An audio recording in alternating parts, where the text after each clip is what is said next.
जय श्री कृष्णा दोस्तों, कैसे हो आप? आशा करता हूँ आप और आपके परिवार में सभी खुश होंगे और स्वस्थ होंगे। दोस्तों, अब नवरात्रे आ रहे हैं। इन नवरात्रों में अगर कोई व्यक्ति निर्वाण मंत्र को जागृत करना चाहता है, मैं छोटे निर्माण की बात नहीं कर रहा हूँ, जो बड़ा मंत्र है ओम ऐं ह्रीं क्लीं चामुंडा विचे ग्लूं हुं क्लीं जुं सा ज्वल्य ज्वल्य जबल जबल प्रज्वल प्रज्वल ऐं ह्रीं क्लीं चामुंडा विचे जबल हम सम लम शम फट स्वाहा। जो इस मंत्र को जागृत करना चाहता है तो मैं आज उसके ऊपर थोड़ा चर्चा करूँगा और आपको पूरी इसकी विधि बताऊँगा। तो पहले मैं इसके आपको फ़ायदे बताता हूँ। अगर इसको अगर आपने जागृत कर लिया तो फिर क्या क्या काम करेगा। इसको भी जागृत करने के 3-4 तरीके हैं, लेकिन मैं आपको यहाँ पर एक सिंपल सा तरीका बताऊँगा जिससे कि बच्चे, बूढ़े, स्त्रियाँ, कोई भी साधारण व्यक्ति इसको जागृत करके अपने घर की समस्याओं का हल कर सकता है। देखने में ये मंत्र छोटा लगता है, लेकिन जो इसका प्रभाव है हद से ज़्यादा, कोई लिमिट नहीं है इसके पावर की। तो पहला जो ये काम ये करता है कि आप इससे अपना सुरक्षा घेरा भी लगा सकते हो, अपने घर का सुरक्षा कवच भी लगा सकते हो। दूसरा इसका काम ये होगा कि आप अपने घर के बच्चों को, अपनी फैमिली को, किसी को भी नज़र, जादू टोना, किसी ने सिर दर्द लगा दी, किसी की कोई पढ़ाई बांध दी, किसी को नज़र लगा दी, बच्चे रोना धोना शुरू कर गए, तो आप इससे 2 मिनट में ही छुटकारा पा लोगे। और गांव, पहाड़ी क्षेत्रों में ऐसा होता है कि जो दूध देने वाले पशु होते हैं तो उनको लोग बड़ा बिगाड़ा डाल देते हैं। तो आप इस मंत्र को जागृत करके 9 नवरात्रों में तो उससे भी आप सुरक्षा कर पाओगे। और ऐसे छोटे मोटे ग्रह बाधा भी, नज़र टोना टोटका आपके इर्द गिर्द फड़केगी भी नहीं। इसका जो पूरा अनुष्ठान है वो है 1.25 लाख का। तो नवरात्रों में इतनी मेहनत तो नहीं कर पाओगे आप, पता है मुझे। आज के ज़माने में साधक इतनी मेहनत नहीं कर पाते हैं, मंत्र थोड़ा बड़ा है। 1.25 लाख जाप करके फिर इसकी दशांश, हवन, मार्जन और तर्पण किया जाता है, फिर कन्या भोजन। लेकिन मैं आपको एक नॉर्मल विधान बताऊंगा जिससे जे इसकी शक्ति जागृत हो जाएगी और आप 9 बार इस मंत्र को पढ़ के कोई भी कार्य ले सकते हो। किसी को धागा भी बना के दे सकते हो, किसी को भस्म लेके वो भी बना के दे सकते हो, किसी को सिर दर्द हो रही है तो किसी को तेल बना के दे सकते हो, पानी बना के दे सकते हो। छोटे मोटे जैसे आजकल औरतों को नीले निशान पड़ जाते हैं, गंदे सपने आते हैं, तो इनसे आप फिर इसको यूज़ किस तरह से करना है ये तो अपने दिमाग के ऊपर समझने के लिए इशारा काफ़ी है। जो तांत्रिक के क्षेत्र में थोड़ा ज्ञान रखते हैं तो वो तो जानते हैं किस तरह से इसका प्रयोग किया जाएगा, लेकिन मैं भी थोड़ी इसकी छोटी मोटी जो प्रयोग बता दूंगा। इसको आपने क्या करना है, पहले ही नवरात्रि में इसको आपने शुरू करना है। इसकी आपने 108 माला निकालनी है। सबसे पहले आपने उत्तर की ओर अपना कोई अकेला रूम देखें, जहाँ आपका पूजा रूम है। वहाँ पे पहले आप एक कलश की स्थापना करें, एक चौकी लगाएं लकड़ी की। चौकी, लकड़ी के जो चौकी लगाओगे उसके ऊपर लाल बस्तर बिछाएं। फिर उसके एक ईशान कलश को स्थापित करें, उसमें 9 आम के पत्ते डालें। 9 आम के पत्तों पर सब जितने भी जो पत्ते होंगे वो खंडित नहीं होने चाहिए, साफ़ सुथरे होने चाहिए। उन पर आपने त्रिशूल बनाने हैं रोली से। शुद्ध जल में रोली घोल लें और उन 9 पत्तों पर आपने त्रिशूल बनाने हैं जो सीधा पत्ता हो, उल्टे पे नहीं सीधे पे त्रिशूल बनाकर वो 9 पत्ते आपने उसमें रखने हैं और आपने 9 अखरोट और 9 बादाम रखने हैं, उसमें डालने हैं। थोड़ी सी तुलसी की मिट्टी डालनी है, थोड़े पुष्प डालने हैं, थोड़ी 1-2 ध्रुवा डालनी है, 2 सिक्के पैसे के डालने हैं, 1 सुपारी डालनी है, थोड़ा सा सिंदूर और थोड़ा सा हल्दी। ये सामान आपने उस कलश में डालकर, उस गड़बे में डालकर आपने उसके ऊपर एक ढूंढे में थोड़े से चावल रखकर चावलों को हल्दी से रंग लें, पीला कर लें। वो रखकर उसके ऊपर एक नारियल को 9 बार, जो मोली मिलती है पसारी की दुकान से, वो लपेट कर उसको पत्ते रखकर और पत्ते के ऊपर एक ढूंढा चावलों से रख के पूर्ण पात्र रखे, उसके ऊपर उसको स्थापित करें, नारियल को स्थापित करें। और कलश को नीचे से 9 बार धागा जो उसके गले में बांधते हैं वो 9 बार करके उसको गांठें डालें और 9 ही गांठें लगानी है नीचे। इस तरह करने के बाद और 9 मुट्ठी धान, अगर धान नहीं मिलते तो फिर चावल ही लें, चावलों की 9 मुट्ठी चावलों की नीचे रखें, उसके ऊपर कलश को स्थापित करें।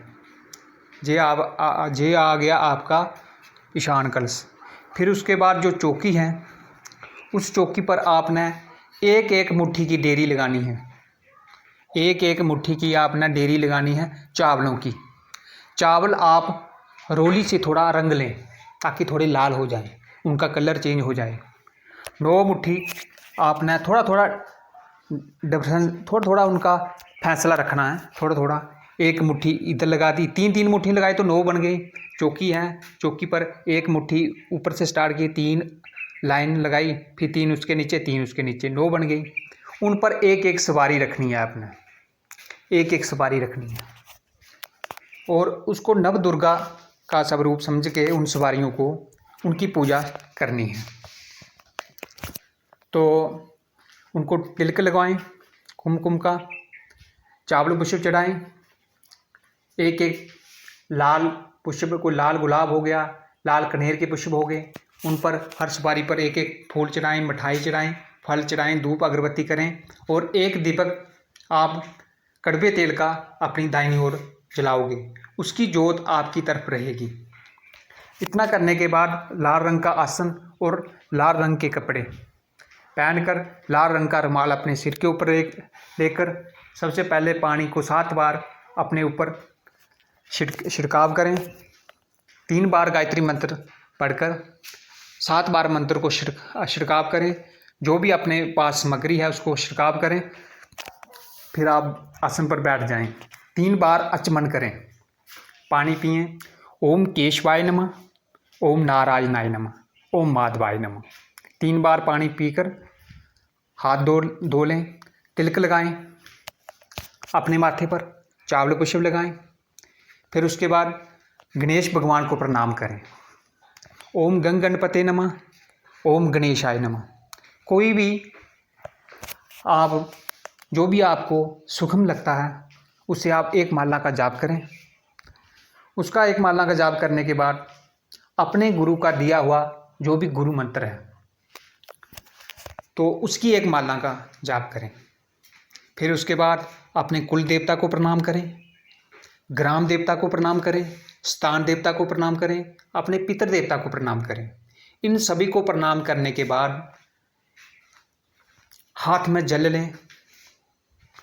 जल लेकर अपना गोत्र, तिथि, अपना स्थान, कहाँ पे रह रहे हो, क्या गोत्र है, क्या नाम है आपका, आज तिथि कौन सी है, ये सारी एड्रेस लेकर माता भगवती का ध्यान करके बोलें कि मैं इस निर्वाण मंत्र को जागृत करने जा रहा हूँ, तो जिसका मैं जनहित का कल्याण करूँगा, कभी इसका दुरुपयोग नहीं करूँगा, तो इसमें मेरा सहयोग करें। तो ऐसे करके आप पानी ज़मीन पर छोड़ दें। फिर उसके बाद आपने ओम बम बड़ुक भैरवाय नमः, ओम बम बटुक भैरवाय नमः, इस मंत्र की एक माला का जाप करना है, क्योंकि माता के 2 गण होते हैं, एक हनुमान और भैरव। पहले हम ऐसे डायरेक्ट माता के पास नहीं जा सकते, ये उसके गण हैं, तो पहले इनकी पूजा करनी पड़ेगी। ओम बम बड़क भैरवाय नमः, जो ये नहीं बोल सकता ओम भैरवाय नमः भी बोल सकता। ओम भैरवाय नमः एक माला की जाप, एक माला जाप किया, एक माला नहीं तो 21 बार बोल दिया ओम भैरवाय नमः, ओम भम बड़क भैरवाय नमः। तो थोड़े से चावल पुष्प लेकर भैरव के नाम के साइड पे रखें, कि किसी ढूंढे में डालें और उनका प्रसाद किसी ढूंढे में डालें। फिर जब आप साधना से उठोगे तो जे आपने बाहर जो प्रसाद रखा है, बर्फ़ी है, लड्डू है, कुछ भी है, तो किसी कुत्ते को देना खाने के लिए। तो फिर उसके बाद ओम हनुमते नमः, तो 21 बार बोलें ओम हनुमते नमः। अगर टाइम है आपके पास ज़्यादा तो एक माला भी बोल सकते हैं, ये आपके ऊपर है, लेकिन 21 बार तो अनिवार्य है कि 21 बार तो आपने बोलना है ओम हनुमते नमः। जो हनुमान का जो प्रसाद है वो भी एक डूने में साइड पे रखें, उनको प्रणाम करें। ये भी आपने कहीं ऐसे सुनसान जगह में रख देना है। भैरव का प्रसाद कुत्ते को दे देना है, बंदर तो आपको मिलेगा नहीं, अगर कोई पास में बंदर है तो बंदर को दे दें, नहीं तो आप ऐसे ही रख दें कहीं, या कोठे पे रख दें, जहाँ कहीं सुनसान जगह में रख दें। तो जो माता का प्रसाद होगा वो आप बच्चों को बांट सकते हैं, लेकिन भैरव और हनुमान का प्रसाद आपने ना खुद खाना है और ना बच्चों को बांटना है, जो भी प्रसाद चढ़ाओगे। अच्छा, उसके इनको प्रणाम करने के बाद आप इसके मंत्र की जाप शुरू कर दें। फिर आप ये देख लें कि आप कुंजा पाठ सुबह, कुंजा शाम को, किस तरह से 108 रोज़ की एक माला आपने करनी है। तो कुंजा माला आप सुबह निकाल दें, कुंजा शाम को, तो जैसे भी आपको रोज़ की 108 माला करनी है। तो अगर आपने 9 दिन जे आपने कर दिया, 9वां दिन होगा, 8 दिन तक आपने जे कार्यक्रम करना है, 8 दिन तक। और 9वें दिन आपने एक माला का हवन करना है। इसका हवन में क्या होगा, जो हवन का पैकेट एक तो बाज़ार से आ जाएगा, उसमें आपने आधा केजी पीसी हुई हल्दी मिलानी है, चावल हो गए, जौ हो गए, तिल हो गए, उसमें मेवा हो गया, तो लाल रंग के पुष्प हो गए, आधा केजी पीसी हुई हल्दी, मालकंगनी होती है जो, वो 250 ग्राम, और छलगुड्डी होती है ये 250 ग्राम। ये सारे मिक्स करके तो इसमें आधा केजी आप सफ़ेद सरसों भी डाल दें, और 200 ग्राम काली सरसों, ये सारी डालकर आप हवन कर दें एक माला का। तो आपका जो ये मंत्र है ये जागृत हो जाएगा। फिर जे आप इससे आप बड़ों से बड़े काम ले सकते हैं। अब समझने के लिए इशारा काफ़ी है। उच्चाटन, मोहन, हर टाइप का वशीकरण सब कुछ ले सकते हैं, लेकिन मैं आपको नॉर्मल बातें बताऊंगा। अगर किसी को सिर दर्द है, पुराने से पुराने सिर दर्द जाती नहीं, जहाँ कहीं घुटनों में दर्द है, किसी भी शरीर के अंग को पुरानी दर्द किसी ने लगाई हुई हो, तो आपने इस तेल पर थोड़ा सा तेल लें, तेल पर सिर्फ आपने 21 बार इस मंत्र को पढ़ना है और उस व्यक्ति को तेल लगाने को दे देना है, बस उसकी दर्द खत्म हो जाएगी। अगर कोई बच्चा रोता है, ज़्यादा किसी को नज़र लग गई है, सिर्फ एक नींबू लेना है, 9 बार इस मंत्र को पढ़ के 3 फूंके लगाकर उस नींबू को 9 बार उसके ऊपर से उतार कर उसको काट कर 4 पीस करके एक पूर्व, पश्चिम, उत्तर, दक्षिण चारों दिशाओं में फेंक दें। उसकी नज़र उसी टाइम तुरंत ख़त्म हो जाएगी।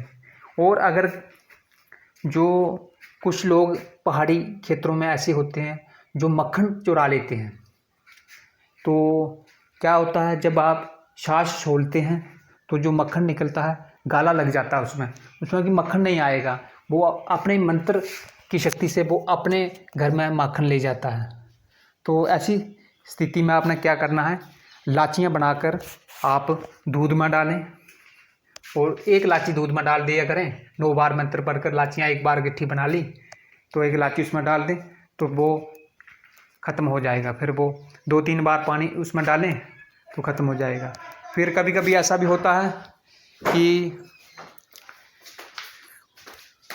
जो पशु होते हैं वो आपस में लड़ना झगड़ना शुरू हो जाते हैं, तो उसमें आप 9 बार इस मंत्र को पढ़ के उनको रस्सी बना के पहना सकते हैं।